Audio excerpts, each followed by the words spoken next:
نحمده ونصلي على رسوله الكريم اما بعد فاعوذ بالله من الشيطان الرجيم بسم الله الرحمن الرحيم رب اشرح لي صدري ويسر لي امري واحلل عقدة من لساني يفقهوا قولي۔ اللہ تعالیٰ کا لاکھ لاکھ شکر ہے جس نے ہمیں انسان بنایا، دنیا کی تمام نعمتیں ہمارے لیے پیدا کی، زمین و آسمان اور ان میں پائی جانے والی تمام چیزیں انسان کے لیے مسخر کی کہ انسان اپنی ضرورت کے مطابق ان چیزوں سے جیسے چاہے حدود کے اندر رہتے ہوئے فائدہ اٹھائے۔ پھر اس کا ہم پر بہت بڑا احسان ہے کہ اس نے ہمیں مسلمان بنایا۔ مسلمان اس شخص کو کہتے ہیں جو دین اسلام پر ہو، اور اسلام کا معنی ہے پیس، امن۔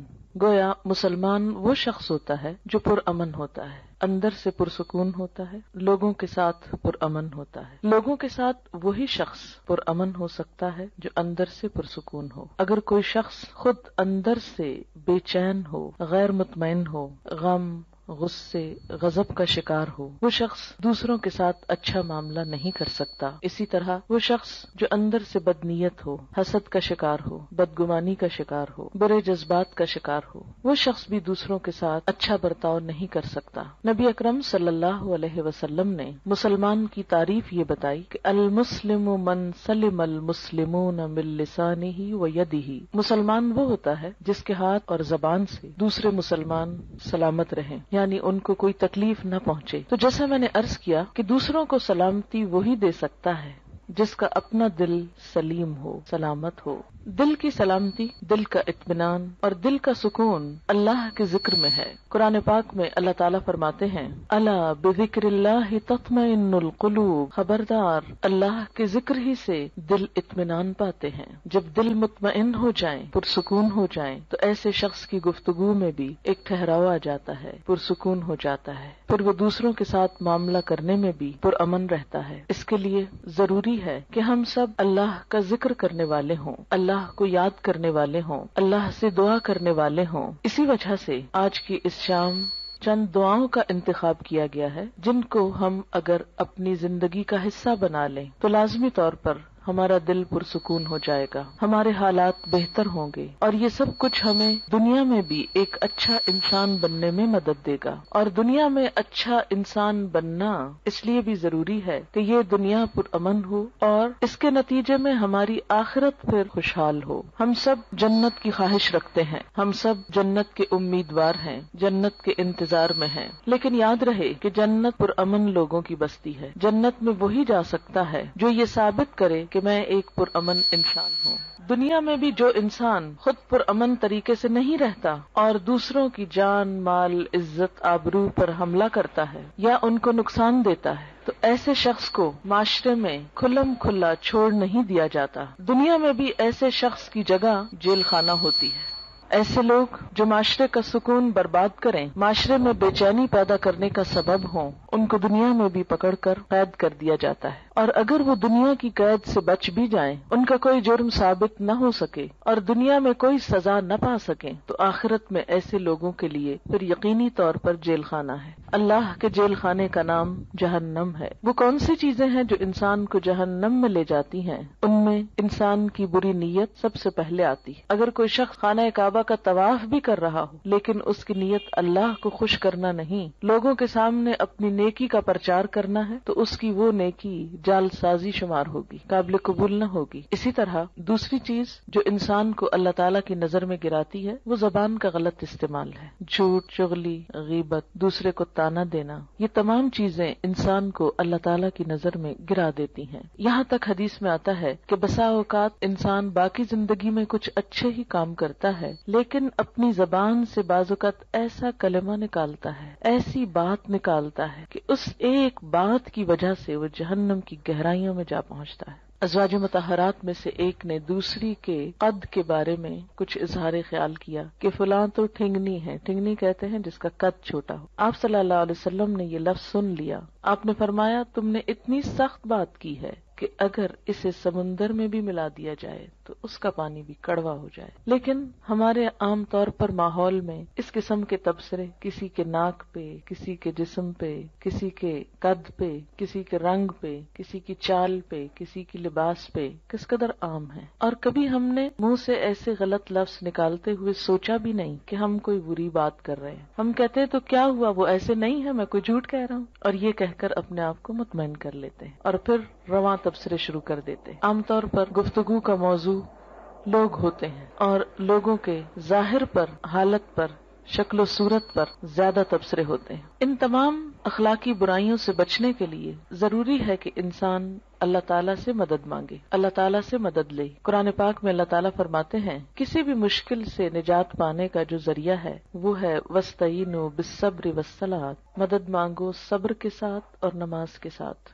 نماز اللہ کے ذکر کا بہترین طریقہ ہے، اللہ کو یاد کرنے کا. نماز ایک دعا بھی ہے، لیکن نماز کے علاوہ یا نماز کے بعد بھی اللہ کو یاد کرنا اہل ایمان کا طریقہ ہوتا ہے. دعا ایک عبادت ہے، نہ صرف یہ کہ عبادت ہے بلکہ عبادت کا بھی نچوڑ ہے، عبادت کا بھی اعلیٰ ترین حصہ ہے. حدیث پاک میں آتا ہے کہ جو اللہ سے دعا نہیں مانگتا اللہ تعالیٰ اس سے ناراض ہو جاتا ہے. بعض اوقات ہم یہ سمجھتے ہیں کہ اللہ کو تو پتہ ہی ہے ہم کو کیا چاہیے اور وہ تو ویسے بھی دے سکتا ہے، ہمیں مانگنے کی کیا ضرورت. نہیں، آپ صلی اللہ علیہ وسلم نے فرمایا جو لوگوں سے مانگتا ہے لوگ اس سے ناراض ہوتے ہیں، اور جو اللہ سے نہیں مانگتا تو اللہ تعالیٰ اس سے ناراض ہوتا ہے. تو ہمیں لوگوں کی طرف توقع رکھنے اور ان سے مانگنے کی بجائے اللہ کی طرف رجوع کرنا چاہیے. دعا انسان کی بندگی، عاجزی اور اس کی عبادت کا ایک ذریعہ ہے، ایک طریقہ ہے. اللہ تعالیٰ اس بات کو ناپسند کرتے ہیں کہ کوئی بندہ اس کے آگے ہاتھ پھیلائے اور پھر وہ ان ہاتھوں کو خالی لوٹا دے، کیونکہ وہ کائنات کا بادشاہ ہے. لیکن عموماً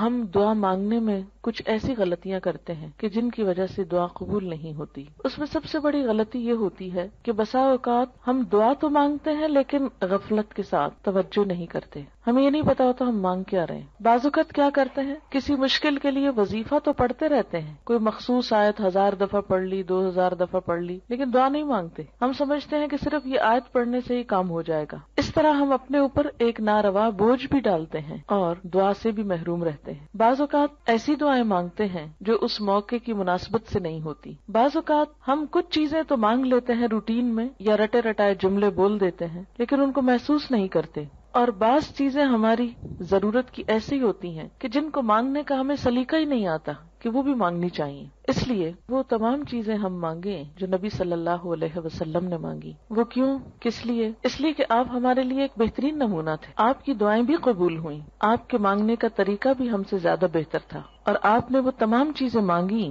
جو مانگنی چاہیے اور جو ہمیں بھی اپنی زندگی میں مانگنی چاہیے. یہ زندگی ہمیں ایک دفعہ ملی ہے، اس زندگی کو ضائع ہونے سے بچا لینا چاہیے، دوسرا چانس نہیں ہے. اگر آج ہم نے اپنے وقت اور اپنی زندگی کی قدر نہ کی اور کچھ چیزوں سے محروم رہ کر دنیا سے چلے گئے تو یہ محرومیاں مستقل ہو سکتی ہیں. اس لیے عقل مند شخص وہی ہے جو اللہ سے مانگتا رہے. دعا انسان کی کوششوں میں ہونے والی کمی کو بھی پورا کر دیتی ہے. ایک شخص جو مانگتا رہتا ہے وہ اگر عمل میں کچھ کم بھی ہو تو دعا عمل میں آگے بڑھاتی ہے، اور اگر پھر بھی کمی رہ جائے تو اس کمی کو پورا کر دیتی ہے. ہماری کچھ دعائیں تو مانگی ہوئی فوراً پوری ہو جاتی، کچھ ایسے ہوتی ہیں کہ جو پوری نہیں ہوتی لیکن ان کے بدلے کوئی آنے والی مصیبت ٹل جاتی ہے. آپ صلی اللہ علیہ وسلم نے فرمایا کہ ایک طرف سے دعا اٹھتی ہے اور دوسری طرف سے مصیبت آ رہی ہوتی، وہ دونوں آپس میں جھگڑنے لگتی ہیں. دعا مصیبت کو اوپر لے جاتی ہے کہ واپس جاؤ، اس بندے پہ نہیں آؤ، اور مصیبت اترنا چاہتی. پھر فرمایا جس میں زیادہ زور ہوتا ہے وہ دوسرے کو دبا لیتی. اگر دعا میں طاقت ہے، دعا میں قوت ہے، شوق ہے تو وہ مصیبت کو واپس لے جائے گی. اور اسی طرح اگر دعا پھیکی ہے، ڈھیلی ڈھالی ہے، یا مانگی نہیں یا پوری نہیں تو پھر مصیبت آ جاتی ہے. تو دعا کا ایک فائدہ کیا ہے؟ بسا اوقات وہی چیز مل جاتی جو ہم مانگ رہے ہوتے ہیں. بعض اوقات وہ تو نہیں ملتی، وہ جا رہی ہوتی ہے لیکن راستے میں وہ ایک آنے والی مصیبت کو واپس لے جاتی. مثلا انسان پہ کوئی بیماری آنے والی ہوتی اور انسان کو نہیں خبر کہ اس کے ساتھ یہ ہونے والا ہے. انسان کچھ اور مانگ رہا ہوتا ہے، مال مانگ رہا ہوتا ہے، اولاد مانگ رہا ہوتا ہے، گھر مانگ رہا ہوتا ہے، یا جو ہماری عام روزمرہ زندگی میں مانگنے کی چیزیں. اب اس کو وہ تو نہیں ملتا جو وہ مانگ رہا ہے، لیکن وہ مصیبت ٹل جاتی ہے جو آنے والی تھی، کیونکہ اگر وہ آ جاتی تو یہ مانگی ہوئی چیز ملنے کے باوجود وہ اس کی خوشی نہ دیکھ سکتا. مثلاً اگر ایک انسان کی موت آ رہی اور وہ زندگی نہیں مانگ رہا، وہ گھر مانگ رہا ہے. اگر اس کی دعا اسی طرح قبول کر لی جائے، اس کو ایک اچھا گھر مل جائے، لیکن گھر ملتے ہی اس کی زندگی باقی نہ رہے، تو اس کو اس گھر کے ملنے کا کیا فائدہ ہوا؟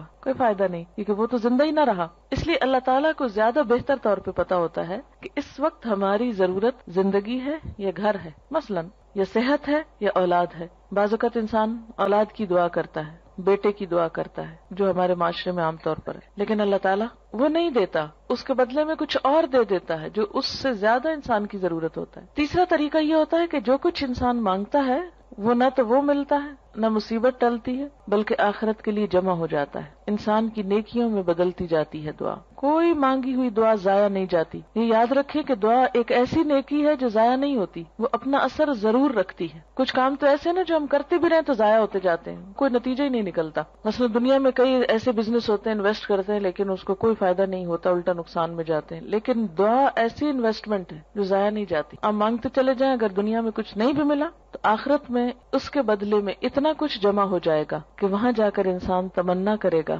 اے کاش میری کوئی دعا دنیا میں نہ سنی جاتی اور مجھے آج ہی سب کچھ مل جاتا. پیغمبر ساری زندگی ایک دعا مانگ کر مایوس نہیں ہوئے. حضرت زکریا علیہ السلام ایک جگہ پر کہتے ہیں وَلَمْ أَكُمْ بِدُعَائِكَ رَبِّ شَقِيًّا، کہ اے میرے رب تجھ سے دعا مانگ کر تو میں کبھی نامراد ہوا ہی نہیں. یہ تو ایسا کام ہے جس کے بعد نامرادی ہے ہی نہیں، نقصان ہے ہی نہیں، خسارہ ہے ہی نہیں. اس لیے انسان کو مانگتے رہنا چاہیے. وآخر دعوانا الحمد للہ رب العالمین.